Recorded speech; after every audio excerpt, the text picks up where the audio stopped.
Barangay Ginebra Fanatics ka rin ba tulad ko? Palike and share naman dyan.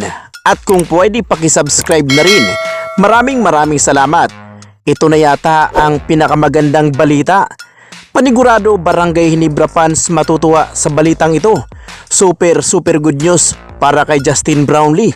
Dito nga sa Ginebra. Samantalang Coach Yeng Yao may matinding paliwanag, nakaramdam ng matinding kaba. So mga boss, official na nga na ang magkaharap sa semifinals ay ang Barangay Ginebra at ang Rain or Shine. Well mga bossing, alam naman natin na ang Barangay Ginebra ay ganoon din, parehas lang din ng estilo dito sa Rain or Shine. Ginagamit nila ang bilis.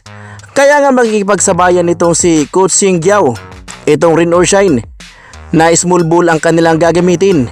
Ganon din ang Barangay Ginebra, lalo na't ito'y napatunayan sapagkat ang import ay maliit na si JB. Ngunit mayroong paliwanag si Coach Yeng Yao dyan.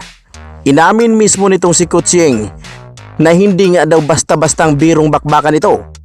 Mapapalaban nga daw sila dito sa Barangay Ginebra.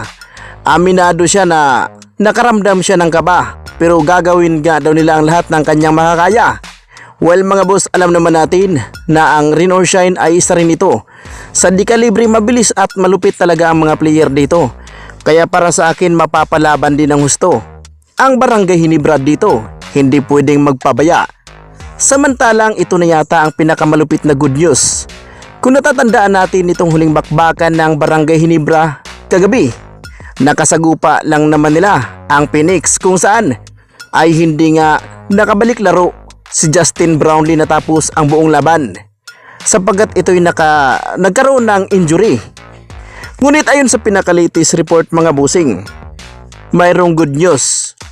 Huwag nang mag-alala ang Barangay Ginebra fans dahil ayon sa ating trusted source, itong si JB ay walang problema. Mild lang ang kanyang injury, hindi malala, kaya araw lang ang ipapahinga ni JB. Kaya siguradong makapaglaro nga daw siya sa semifinals mga boss.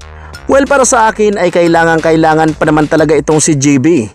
Lalo na nga dito sa Rain or Shine na mabilis ang kanilang takbuhan. Kaya makakasabay si JB dyan. Kaya good news talaga ito. Dahil malaki ang maitutulong ni Justin Brownlee. Although kaya naman ng mga lokal, pero mas lamang talaga pag may Justin Brownlee. Sa ngayon ay isa lang ang masasabi natin, na malakas ang Barangay Ginebra. Kung matalo man ito ng Rain or Shine, panigurado mahihirapan sila rito. Kung natatandaan natin itong huling bakbakan ng Rain or Shine versus Barangay Ginebra, tinambakan nga ito ng Barangay Ginebra. Kaya tingnan na lang natin dahil ibang laban na ito. Simis nga ito.